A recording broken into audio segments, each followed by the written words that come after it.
으로 인사드립니다. 월드비전교회 양정희 목사입니다.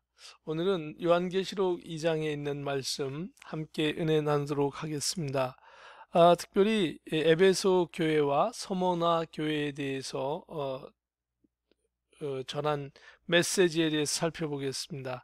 요한계시록 1장 3절 그리고 요한계시록 1장 7절의 말씀 함께 같이 봉독하겠습니다.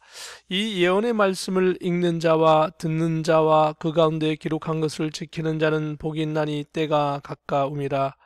볼지어다 그가 구름을 타고 오시리라. 각 사람의 눈이 그를 보겠고 그를 찌른 자들도 볼 것이요 땅에 있는 모든 족속이 그로 말미암아 애곡하리니 그러하리라. 아멘. 먼저 요한계시록 1장부터 22장 마지막 장까지 개략적인 내용을 잠시 살펴보기 원합니다. 1장에는 구름을 타고 오시리라 라고 하시는 말씀을 통해서 이 요한계시록 전체에 어떤 내용이 담겨져 있을지를 말씀하고 있고요.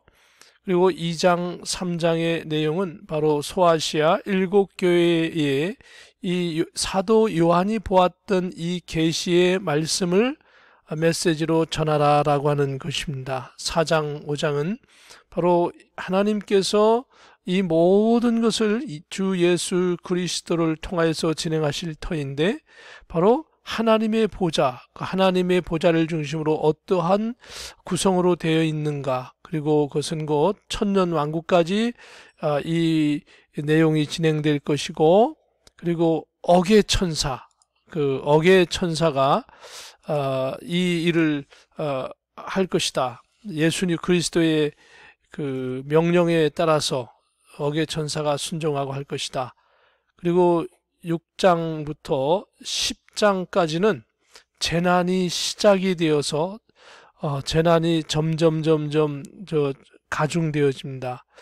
엄청난 재난이 생겨서 이것이 금방 끝나겠구나 할 그때에 또 다른 더 큰 재난이 생기고 또 더 큰 재난이 생기고 이 재난이 중첩되고 그러면서 엄청난 어려움 속에서 결국은 7년 환란으로 들어가고 7년 환란의 11장에 전 3년 반, 13장부터 18장까지 후 3년 반 합쳐서 7년 동안 이 환란이 계속되어지고 19장에 어린 양 예수님과 함께 성도들이 혼인잔치, 즉 예수님께서 재림하시고 성도는 하늘로 들림을 받고, 그리고 20장에는 천년왕국과 백보자 심판이 있고 21장에는 새하늘과 새 땅, 그리고 생명수 강과 22장에 예수 그리스도 하나님께서 등불되심을 말씀하고 있습니다. 이것이 개략적인 요한계시록 1장부터 22장까지의 말씀이고요. 그럼 오늘 본문 말씀 요한계시록 2장의 말씀인데, 요한계시록 2장에는 7교회에 드리는 메시지가 있습니다. 사도 요한이 7교회에 전하는 메시지. 그래서 오늘 지도를 살펴봅니다. 7교회는 어디 있느냐 하면 오늘날 터키 지역에 있습니다. 여기 터키가 있고요. 그 옆에 그리스가 있고 또 그 왼쪽으로 더 가면 이탈리아, 로마가 있죠. 그리고 터키를 중심으로 아래쪽으로 가면 오늘날의 시리아, 레바논, 그리고 이스라엘, 요르단 이런 나라들이 있습니다. 바로 이러한 가운데 바로 터키라고 하는 요 지역입니다. 요 지역에 그걸 확대해 보면 화살표를 따라가면 이렇게 7교회가 이 지역에 밀집되어져 있고, 그리고 사도 요한은 바로 이 교회들과 가까운 그 지역에 앞에 있는 pat모섬에 유배되어져 있는 것입니다. 그래서 요한계시록은 사도 요한이 pat모섬으로 유배되었을 때, 여기 좀 정정하겠습니다. 요한계시록은 사도 요한이 pat모섬으로 유배되었을 때 주의 날에 기도하던 중 계시를 받아 기록하였습니다. 요한계시록은 로마의 황제 도미티아누스가 다스렸을 당시에 기록되었습니다.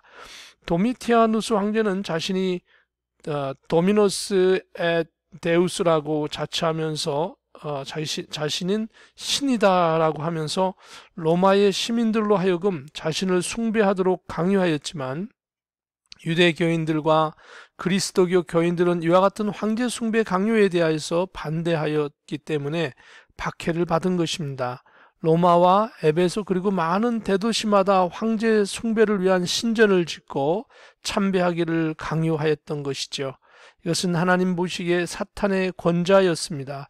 사탄이 권세를 쥐고 있는 로마 황제를 숭배하는 도시, 이러한 것들은 현대에도 사람들이 마귀와 우상 숭배, 점집, 무당 등 많은 사탄의 계략에 빠져 살고 있는 사람들의 모습과 흡사한 점이 많습니다. 그래서 이 일곱 교회의 그 배경을 잠깐 살펴봤고요. 계속해서 이제 본격적으로 이 에베소 교회에 대해서 살펴보기를 원합니다. 계시록 1장 10절에 먼저 보면 주의 날에 내가 성령에 감동되어 내 뒤에서 나는 나팔 소리 같은 큰 음성을 들으니 라고 말씀하고 있죠. 바로 사도 요한은 주의 날, 즉 안식일 다음 날 예수님께서 십자가에 못 박혀 죽으시고 3일 만에 부활하신 날, 그날이 바로 주님의 날인 것입니다. 그 부활하신 그 날을 초대교회의 성도들이 귀하게 여기고 모여서 예배하고 찬송하고 기도하고 교제하고 이런 것들이 점점 내려와서 오늘날에 완전히 정착되어서 우리가 주의 날, 이날에 예배하고 주님의 재림을 기다리면서 우리가 신앙생활을 하고 있는 것입니다. 요한계시록 1장 20절에 보면은 내가 본 것은 내 오른손에 7별의 비밀과 또 7금초대라. 7별은 7교회의 사자요. 즉 별은 교회의 사자, 교회의 사자, 교회를 담당하는 사람, 대표하는 사람도 될 수 있을 것이고요. 또는 하나님께서 특별히 역사하시는 어떤 그 사자의 모습도 될 수 있을 것입니다. 7촛대는 7교회라. 그러니까 촛대는 교회, 별은 사자, 이렇게 생각하면 되겠습니다. 이것을 이해하고 요한계시록 2장 1절의 말씀 보면 에베소 교회의 사자에게 편지하라. 오른손에 있는 7별을 붙잡고 7금촛대 사이를 거니시는 이가 이르시되라고 말씀하고 있습니다. 에베소 교회 사자에게, 좀 교회의 대표자에게 편지하라. 교회를 맡고 있는, 주관하고 있는 사람에게 편지를 하라. 그리고 오른손에 있는 7별을 붙잡고, 별은 아까 7교회의 사자라고 했습니다. 그 교회의 별을 붙잡고 그 교회를 책임지고 있는 사람들, 성도들 누가 붙잡고 계신다고요? 예수님께서 붙잡고 계십니다. 저와 여러분을 예수님께서 붙잡고 계십니다. 저와 여러분을 통하여서 복음의 역사를 예수님께서 이루시기를 원합니다. 성령께서 역사하십니다. 그 7별을 붙잡고 7금촛대, 촛대는 여기에 보면은 내 오른손에 7별의 비밀과 또 7금촛대라. 7별은 7교회 사자요, 7촛대는 7교회라. 촛대는 교회라고 말씀하고 있습니다.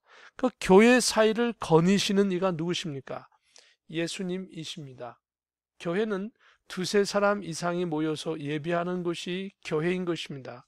그 교회에 예수님이 계십니다. 성령님께서 역사하십니다. 바로 그 예수님께서 말씀하시되라고 2장 1절에 말씀하고 있습니다. 그러므로 교회에 예수님이 아니 계시면, 예수님이 변질되면, 우리가 믿는 신앙에 예수님이 변질되게 가르치면 그것은 교회가 아닌 겁니다. 교회의 가치가 없는 것입니다. 오늘날 일부 교회, 잘못된 교회, 이단의 교회라고 지칭되는 것은 바로 예수님 대신에 다른 것을 가리키기 때문에 그런 것입니다. 요한계시록 2장 2절 3절에 보면 내가 내 행위와 수고와 내 인내를 알고 또 악한 자들을 용납하지 아니한 것과 자칭 사도라 하되 아닌 자들을 시험하여 그의 거짓된 것을 내가 드러낸 것과 또 내가 참고 내 이름을 위하여 견디고 게으르지 아니한 것을 아노라. 예수님께서 에베소 교회의 성도들의 신앙의 올바른 행동들을 예수님께서 아신다고 하셨습니다. 그리고 예수님을 위해서 교회에서 헌신하고 봉사하고 했던 모든 신앙생활의 수고에 대해서 예수님께서 아신다고 했습니다. 그리고 그 수고와 그러한 것들은 인내를 동반합니다. 양보해야 되고 참아야 하고 전도를 위해서 영혼구원을 위해서 내가 손해봐야 하고 하는 그런 모든 것은 인내심이 있어야 하는 것입니다. 예수님을 위한 인내를 했습니다. 때로는 고통받는 가운데서도 신앙을 포기하지 않는 인내. 오늘 우리가 어떤 어려움 속에 있더라도 신앙을 포기하지 않고 인내하며 끝까지 견디고 끝까지 주님을 향하여 달려가기를 예수님의 이름으로 축복합니다. 바로 그 수고와 인내를 주님께서 아신다고 하셨습니다. 그리고 또한 악한 자들을 용납하지 아니했습니다. 교회 안에 타협이 세상과 타협하는 것이 생길 때에 교회에 문제가 되는 것이죠.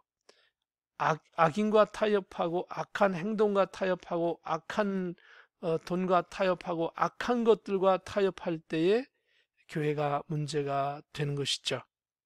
바로 그런데 에베소 교회는 그런 악한 것들과 타협하지 않는 교회였습니다. 그리고 또한 계속 보면 자칭 사도라 하되 아닌 자들을 시험하여 그의 거짓된 것을 내가 드러낸 것과 사도라고 칭하면서 교회에 다니면서 교회의 헌금을 착취하고 성도들을 기만하고 사도라고 한다면 모든 성도들이 존경하고 따르기 때문에 마치 자기가 사도인 것처럼 행하면서 말을 했던 것입니다. 바로 사도 요한이 활동했던 이때는 사도들이 거의 다 죽고 이제 마저 끝나가는 무렵이었습니다.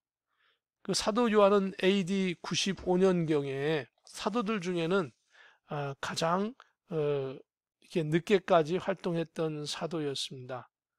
그럼에도 불구하고 어떤 사람은 교회에 와서 사도라고 하면서 대접받고 군림하고 그리고 교회의 여러 것들을 자신이 개인화 사유화하고 하는 이런 사람들이 있었던 것 같습니다. 그래서 그런 사람들이 교회에 왔을 때에 에베소 교회에는 지혜롭게 그런 사람들을 이렇게 시험해 가지고 그리고 그 정체가 드러나게 해서 쫓아내고 했던 그런 모습을 주님께서 아셨다고 했습니다. 그러면서 3절에 보면 또 내가 참고 내 이름을 위하여 견디고 게으르지 아니한 것을 아노라. 주님의 일에 있어서 게으르지 않는 것, 부지런한 것 중요하죠. 계시록 2장 4절 5절에 계속 보면 그러나 너를 책망할 것이 있나니 너의 처음 사랑을 버렸느니라. 에베소 교회가 이처럼 아름다운 그런 신앙생활을 하고 인내하고 견디고 부지런히 하고 이런 생활을 했지만은 그러나 책망할 것이 있었습니다. 그것은 바로 처음 사랑을 버렸던 것입니다. 처음에 예수님을 영접하고 성령에 충만해서 감동된 가운데 눈물 흘리면서 전심으로 헌신했던 그러한 그 사랑의 신앙생활을 어느덧 5년, 10년, 20년 지나면서 습관처럼 신앙생활을 하고 그리고 사람을 정죄하고 그리고 자기 자신이 세상 사람과 다를 바 없는 것처럼 그런 처음 사랑을 버린 신앙생활을 한 것을 하나님께서 책망하시는 것입니다. 그러면서 신앙이 어디서 떨어졌는지 내가 왜 이렇게까지 타락했는지 왜 이렇게까지 신앙생활이 엉망이 되었는지를 생각하고 회개하고 처음 주님을 만났던 뜨겁고 사랑이 많고 감격하였던 그 열정 있는 신앙을 회복하라라고 하는 것입니다. 혹시라도 저와 여러분이 그러한 모습 있을 수 있습니다.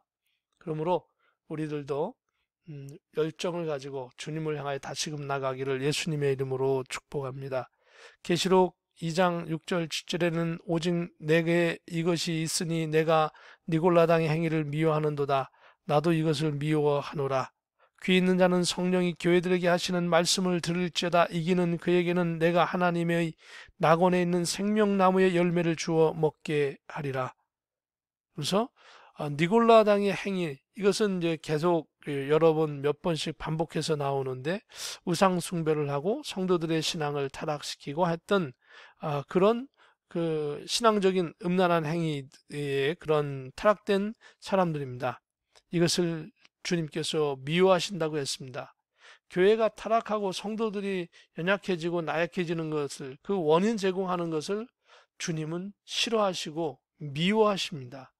저와 여러분들은 어떠한 어려움 속에서도 주님을 향하여 인내하고 열정을 가진 신앙생활을 하여 달려가기를 원합니다. 7절에 성령이 교회들에게 하시는 말씀을 들을지어다. 이기는 그에게는, 이러한 여러 가지 복합적인 사정이 있는데, 이러한 것을 이기는 그 성도에게는 바로 하나님의 낙원에 있는 생명나무의 열매를 주어 먹게 하리라. 그러니까 생명나무를 먹게 되면 영원히 사는 것이죠. 영원히 사는 것입니다. 예수님과 함께 영원히 사는 것입니다. 이 생명나무의 열매를 먹게 하신다고 하셨습니다. 결론적인 말씀 드리고 싶습니다. 계속해서 수고와 인내를 하며 신앙생활을 하십시다.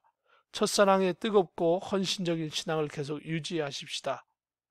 우상숭배와 부도덕한 생활과 같은 니골라당을 멀리하고 경건하고 우리의 신앙을 되돌아보기를 에베소 교회를 통하여 주시는 하나님의 말씀이 곧 나에게 주시는 말씀인 것을 기억하고 우리가 믿음으로 굳게 서 하나님을 기쁘시게 하는 신앙생활 되기를 주의 이름으로 축복합니다. 두 번째는 요한계시록 2장 8절부터 서머나 교회에 주시는 하나님의 말씀입니다. 2장 8절에 보면 서머나 교회 사자에게 편지하라. 처음이며 마지막이요 죽었다가 살아나신 이가 이르시되, 일곱 교회에 항상 그 메시지를 전할 때 이 메시지를 누가 주셨는가에 대해서 각기 다른 표현을 쓰고 있습니다. 서머나 교회에서는 처음이며 마지막이요 죽었다가 살아나신 이가 이르시되, 이 세상의 모든 것을 다 시작하신 분은 바로 예수님입니다. 바로 아버지 하나님, 성자 예수님, 성령님, 이 세 분께서 천지 만물을 창조하신 것이죠. 이 세 분을 삼위일체라고 하셔서 모두가 한 분이시죠. 예수님도 하나님이십니다. 아버지 하나님, 아들 하나님, 성령 하나님, 그 세 분이시죠. 바로 처음이며 마지막으로 주어 살아나시니, 그러니까 모든 세상의 만물을 시작하시고 또 만물의 끝까지 다 주관하신 분이 예수님이십니다. 그 예수님께서 십자가에서 못 박혀 죽으셨죠. 그리고 살아나셨죠. 그러면서 이 말씀은 예수님께서 주신 것이다 라고 말씀하고 있습니다. 요한계시록 2장 9절에는 내가 내 환난과 궁핍을 알거니와 실상은 내가 부유한 자니라. 서머나 교회는 여러 가지 역사적인 배경이 있겠지만 그런 것은 좀 생략하고 있는 말씀만 가지고 나눈다면, 여기 환난이 많은 교회였습니다. 뭐 어려운 교회였죠. 조금 부흥하려고 그러면 다시 쓰러지고, 또 외부적인 어려움, 내부적인 어려움, 또 교회가 어려웠다라고 말씀하고 있습니다. 내 환난과 궁핍을 알거니와, 겉으로 보면 뭐 많은 환난처럼 어려움이 많았고, 그리고 가난했기 때문에 넉넉하지 못했죠. 그런데 그럼에도 불구하고 하나님 보실 때는 이 교회가 환난이 있고 궁핍하였지만 하나님 보실 때는 실상은 내가 부유한 자니라, 이렇게 말씀하고 있습니다. 이것이 인간의 그 기준과 하나님의 기준이 다른 것이죠. 인간의 기준은 항상 외형적으로 보이는 그대로 평가하는 겁니다. 옷을 잘 입었느냐, 뭐 비싼 차를 타고 있느냐, 맛있는 음식을 먹느냐, 돈이 많은가, 좋은 집에 사는가, 그리고 많이 배웠는가, 높은 사람이 되었는가, 회사에 어떤 직분을 갖고 있는가, 뭐 그런 외형적인 것을 인간들이 바라보는 것이죠. 대부분 다.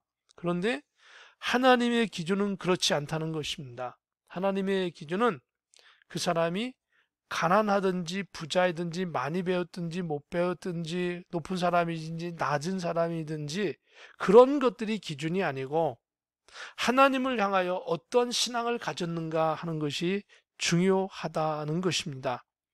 그래서 이 서머나 교회를 볼 때는 외형적으로는 환란이 있고 궁핍해서 가난했지만은 하나님이 보시는 관점은 내가 부유한 자니라, 자칭 유대인이라 하는 자들의 비방도 알거니와 실상은 유대인이 아니오 사탄의 회당이라. 이들이 어려웠지만 어려운 이유 중에 하나가 오늘 성경에 써 있는 게 유대인이라 하는 자들이 비방도 알거니와, 유대인이라고 하면서 교회 와서 도움 주는 것이 아니고 교회를 핍박하고 어려움을 주는 것입니다. 근데 실상 이들을 이렇게 자세히 살펴보면 정말 유대인도 아닌 거예요. 어디서 왔는지도 모르는 사람들이 유대인인 척하면서 바로 예수님께서 이스라엘 유대에서 태어나셨고 이스라엘의 다윗의 후손으로 오셨기 때문에 그때 당시에는 이스라엘 사람이라 그러면 신앙의 좋고 나쁨을 떠나서 유대인에 대해서 이렇게 대접을 해주고, 유대인이라 그러면 율법에 능한 자요, 또 예수님 만나서 신앙도 뜨거운 사람이라고 생각했기 때문에 그런 사람을 우대해주는 경향이 있었죠, 교회 안에서. 그런데 이 유대인의 핑계를 대는 사람들, 그리고 그 사람들이 교회를 오히려 비방하고 논리를 펼치면서 교회를 핍박하는 것입니다. 그런데 그 사람을 실상 보니까 유대인이 아니고 오히려 사탄의 회당이라, 하나님을 믿지 않고 예수님을 믿지 않고 오히려 교회를 파괴하고 성도를 어렵게 하는 사탄의 회라고 하는 것입니다.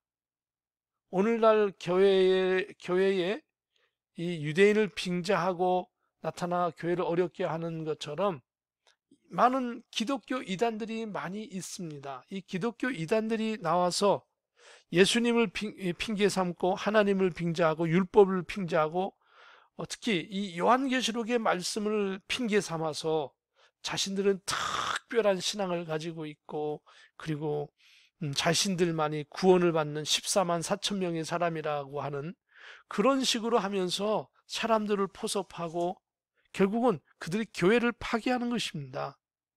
그러한 사람들이 많이 있습니다. 만일 여러분들 그 주변에 우리는 14만 4천 명에 속하는 특별한 사람들이다, 우리들만이 구원을 받는다, 그것은 거의 99% 이단인 것입니다.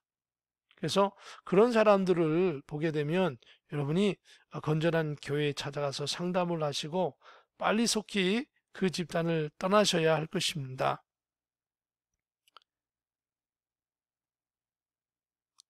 그 유대인의 회당이 아니라 사탄의 회당이라 했고요. 2장 10절에 보면 너는 장차 받을 고난을 두려워 말라. 볼지어다 마귀가 장차 너희 가운데서 몇 사람을 옥에 던져 시험을 받게 하리니 너희가 10일 동안 환난을 받으리라.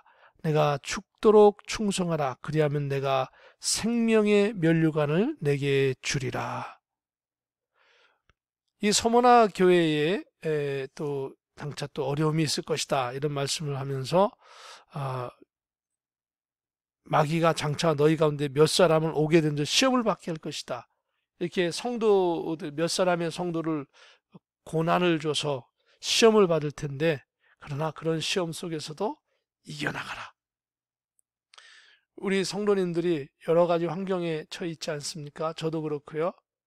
다 평안할 수 없습니다. 다 완벽할 수 없습니다. 다 좋을 수 없습니다. 때로는 어렵고 힘들고 환난을 만날 수도 있습니다.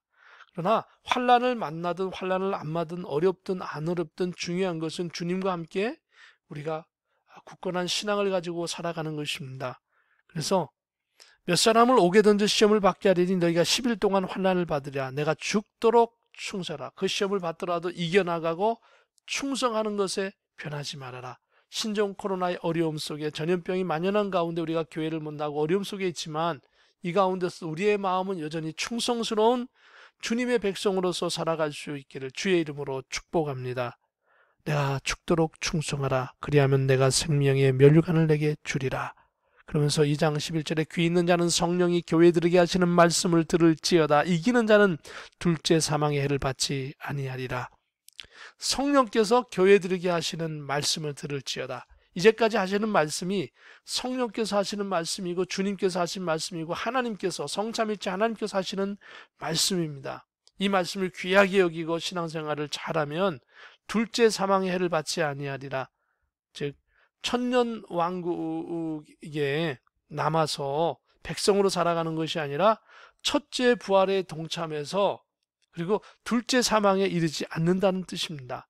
그러니까 첫째 부활에 동참해서 예수님과 함께 천년 왕국 때 왕권을 가지고 예수님과 함께 왕처럼 다스리는 그런 백성으로 살아가시기를 주님의 이름으로 축복합니다.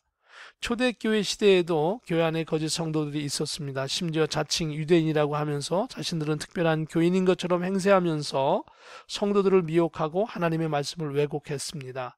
21세기의 현대에도 자신의 교단과 교회만 구원받는다고 하는 이단들이 있습니다. 세계 종교 일치 운동을 하는 범신론자들도 있습니다. 모든 종교는 똑같다. 모든 종교에 다 구원이 있다. 이렇게 말하는 사람들 정말 진정한 기독교인들이 아닙니다. 자신들만의 교리를 주장하는 기독교를 빙자한 그런 이단들이 많이 있습니다. 오직 하나님의 백성이 구원을 받고 고난을 이겨나갈 수 있는 것은 한 분, 예수 그리스도만을 나의 주님으로 모시고 십자가를 붙잡고 나가는 것입니다. 나의 신실한 신앙을 지키는 것이 충성이고 그리하면 생명의 멸관을 얻게 되는 것입니다. 신앙생활의 고난을 두려워하지 마십시오. 죽도록 충성하는 성도들을 하나님께서 기뻐하십니다. 붙잡고 계십니다. 함께 하십니다. 여러분, 주님이 여러분과 함께 하십니다. 주님은 우리에게 생명의 멸류관을 주십니다. 주의 이름으로 승리하시고 또 다음 시간에 뵙도록 하겠습니다. 감사합니다.